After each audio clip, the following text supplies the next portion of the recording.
In 2018, I was 40 pounds heavier than I am today. And this is as a healthy vegan, someone who had done raw diets and juice cleanses and used to exercise for an hour every single day. I felt like such a fraud because here I was posting green smoothies on Instagram and trying to be the poster kid for veganism when I was over 30% body fat. And every time I lost the weight, I would gain it back within months. But that year, everything changed. And I went on to lose 40 pounds, even with a newborn baby. My husband not being able to work due to multiple sclerosis and all of the stress that comes with a diagnosis like that, being on the benefit and being supported by the government, and really just every single crazy thing that you can think of happening. And I've been able to maintain it ever since, and it's been easy. So as we're coming into 2025, I'm going to share with you the 6 things that transformed my life in a year so that you can do them too. The first thing I changed was starting to eat what's called a 50-50 plate. That meant that I had half of all my meals now non-starchy vegetables. These are things like broccoli, cauliflower, snap peas, carrots, capsicum, tomatoes, zucchini. Man, I ate a buttload of zucchini when I first started trying to lose weight. And this has been the number one habit I started then that I still continue every single day. Every single day, half of what I'm eating at lunch and dinner is going to be vegetables because it's going to reduce the calories of those meals by about 40%, which means that you can eat more food and make it easier to get into a calorie deficit, which, by the way, a calorie deficit is vital for fat loss. It's a little side quest here, but I just released a free community with my bestie Amy because together we've lost over 100 pounds eating a ton of vegetables, and we wanted to show you how to do the same because it is really the easiest way to lose. So if you want to get amongst that, because we now have over 5,000 people in that community. People are losing weight while having fun and eating big portions, so click the link in the description if you want to get involved. This is a habit that you need to take from this video and implement today. Just eat more vegetables. The second thing I changed was to create input goals rather than output goals. An output goal might be lose 30 pounds by my wedding. An input goal would be eat 50% of all my meals as vegetables. The problem with outcome goals is if we don't have the daily habits to sustain the goal, then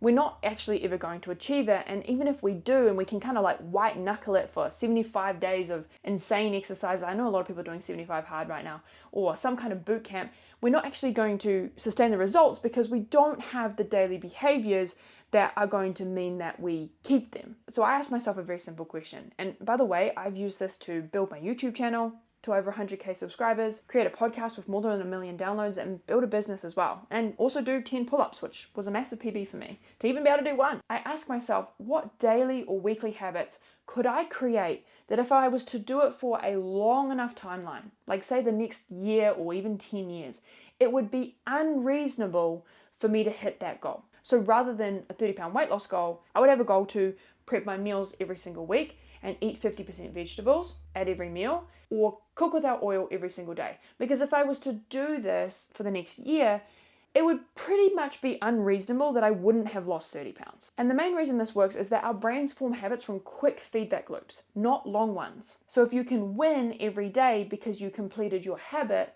and you hit your goals every single day, then you get a dopamine reward that you should continue to do that behavior. Whereas if you can only win in 2 months' time when you hop on the scales, you're not going to do the inputs that would even lead to that happening because you're not getting rewarded along the journey. In fact, you're actually getting negative reinforcement because every time you hop on the scales and it fluctuates like crazy, or you have a binge, you're basically seeing how far away you are from your goal, and your brain is telling you, well, I may as well give up. Which brings me to point number 3. Once you know you need input goals, it's time to decide what they actually are. And these are going to be your non-negotiables.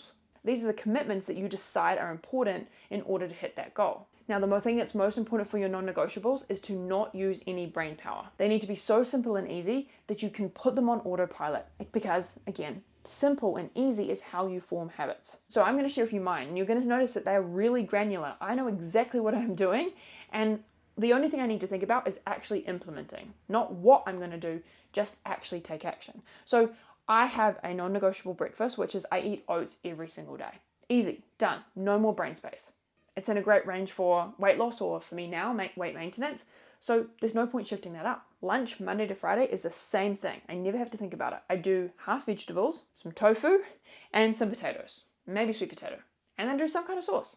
My prep is always the same, and I never have to ask myself, well, am I going to get takeout? Or what am I craving? or end up eating something that I wasn't planning to because it's just such an ingrained habit at this point and I don't have to think about it. I have my system down pat because I put in so many reps. Easy. Weekend lunches, I'm a little bit more flexible and it's something that I look forward to. So I'm going to have really anything that I want, but I'm going to make sure that it's still whole foods. Dinners are a little bit different and I know what I'm going to do pretty much every single day of the week. Mondays is going to be some kind of potato component bowl. Tuesdays we have dinner with our friends. It's always whole foods. And I will eat 50% vegetables at that meal as well. Wednesday's going to be another potato meal because potatoes are the best thing apart from vegetables you can be eating to maintain or lose weight. They're the most satisfying food on the planet and it's very hard to overeat on them. And Thursday will be the same as well. And I'll switch up what kind of potatoes and what kind of sides I'll do with them. Maybe I'll cook some asparagus or some leek if it's in season, or broccoli, or make a big salad, maybe a tahini dressing. But it's the same kind of framework, so I really don't have to think about it. And then Friday, Saturday, Sunday, I splash out a bit and I kind of cook whatever I'm feeling like. Always 50% vegetables, and it's still going to be whole foods. My other non-negotiable is that I will get 10,000 steps a day. I will work out at the gym 5 days a week, including my rehab for my ACL. And I will do my ab workouts 5 days a week as well. I know if I want to have dessert, it will be a protein bar or something small in whole foods or a cup of tea.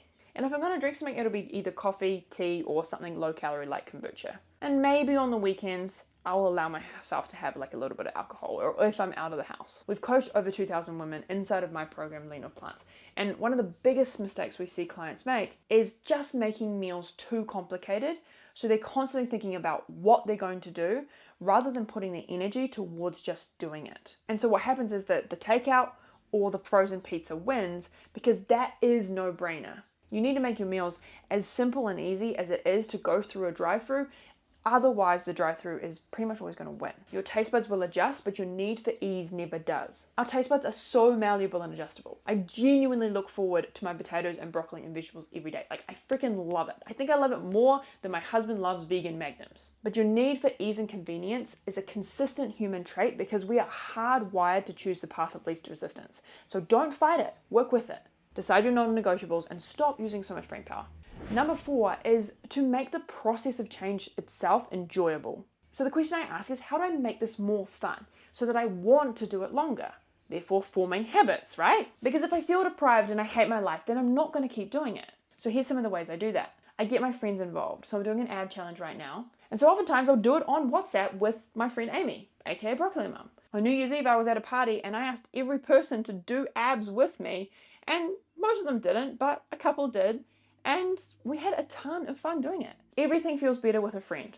And that's another reason that Amy and I have decided to make this free community, because I have really leaned in and started to understand the power of not doing things alone. And I used to always feel alone in my journey, always feel like a failure because I couldn't lose weight and keep it off. And I would see people online that could. And now I've realized that most of us actually feel like a unicorn. Most of us feel like there's something wrong with our bodies. And when you get amongst people who are on that same journey and you realize that those feelings are normal, but you can still succeed, it's just so much easier. So joining a supportive community has been another big piece for me. And so now I do this anytime that I have a goal I want to achieve. And if you're wondering, well, how do I even start when it comes to finding a community or making things fun? You need to be proactive. Reach out and message someone online who is eating similar to you. Join online communities. Get a coach with some accountability. And by the way, I do have a weight loss program as well, so you can check that out if it's something that you're interested in. And the free community. So I'm literally handing it to you on a silver platter. I also propose alternatives to what people around me would normally do, like going out to dinner. So instead I'll say, hey, well, why don't we make a picnic and eat at the beach? Or why don't we cook at home rather than going out? What if we signed up for a half marathon together or a fun 5K run, as opposed to sitting around or going out to watch a movie? If I'm craving something or I see a recipe online that I really want to make on my weekends or when I've got a bit more of like fun food time, then I'll just try and make that whole foods. And I actually did a video about how I turned this viral recipe into something that was great for weight loss. So you can still have fun in the kitchen as well. Number 5 is to change your environment. So James Clear in his book Atomic Habits talks about how environment is the hidden hand that shapes behavior. And if you've ever been influenced at a supermarket checkout to buy chocolate or chips, then you know how important environment is. Or if you've ever been offered a piece of cake when normally you wouldn't have it, but it was right there and you just took it. I never understood this before I read Atomic Habits, but there are studies that look at whether someone has inherently more willpower than someone else. And what scientists have found is that Highly disciplined people don't actually have more willpower, but they do have a more disciplined environment that forces discipline on them. So rather than trying to shape your own behavior, shape an environment that then forces you to do things. And this could look like putting fruit on your counter as opposed to cookies. It could be getting processed food out of your house. It could be not going to the bar where you know that you drink way too many margaritas, and instead getting to bed early or going and playing a board game. And a huge part of environment is the people you spend time with. Kind of going back to point 4. So if you are around people that get up at 5 a.m., that go to the gym, that go to bed early, that eat their vegetables, that take food with them, that environment is going to normalize those kind of behaviors for you and make it much easier for you to do them. And I would love to hear in the comments right now, what is one change to your environment that can have an effect on your behavior? A really simple one for me is that I have a Stanley, because I know, this is how simple it is, that if I have to take off a cap in terms of a bottle, I'm less likely to drink water. This being this easy, this environmental shift makes me more likely to drink water. Starting to get my nails done means for the first time in my life, I don't bite my nails. That is the power of environment. Number 6 is to decide the identity that you want to have. This is one of my favorites and I do it every single year. And the way that I do this is think about, well, what are the beliefs that I have that are holding me back from achieving my goals? So in 2024, I realized that my desire to be understood by everyone and not look dumb was stopping me from creating the kind of content that I wanted to, or saying what I really believed on my podcast that I thought was actually going to help people, but maybe was like a little bit spicy and could come across wrong, or maybe I would be judged for. So to counter this, I realized I wanted to adopt an identity of being misunderstood and being okay with that. So I chose a word for 2024, and this is probably going to be misunderstood, but I chose villain, because I wanted to create an identity where I was ruthlessly moving towards my goals, even if someone else didn't understand why. And I see this all the time, especially with women, where they will have an identity of being really helpful. So they'll buy snacks for their kids that then they end up eating. Or they'll always make sure that there's processed food in their house when guests come over because they want to be hospitable. And then that environment stops them from getting consistent in their diet. Or they'll try to accommodate everyone in their family, like their picky husband or their picky kids. And then because that's way too hard, they won't do it, and then they revert to takeout, or they revert to the pros and pizza, and no one really wins. Our identity shapes our behavior more than anything else. And if you want to achieve a goal that you do not have today, then you're going to need to become a different person along the way.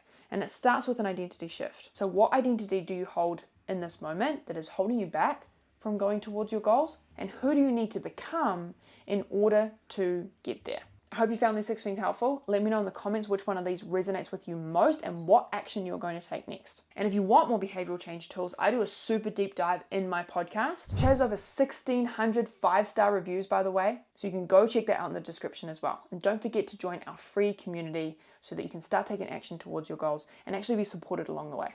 Well, that's it from me, and I'll see you next week in another video.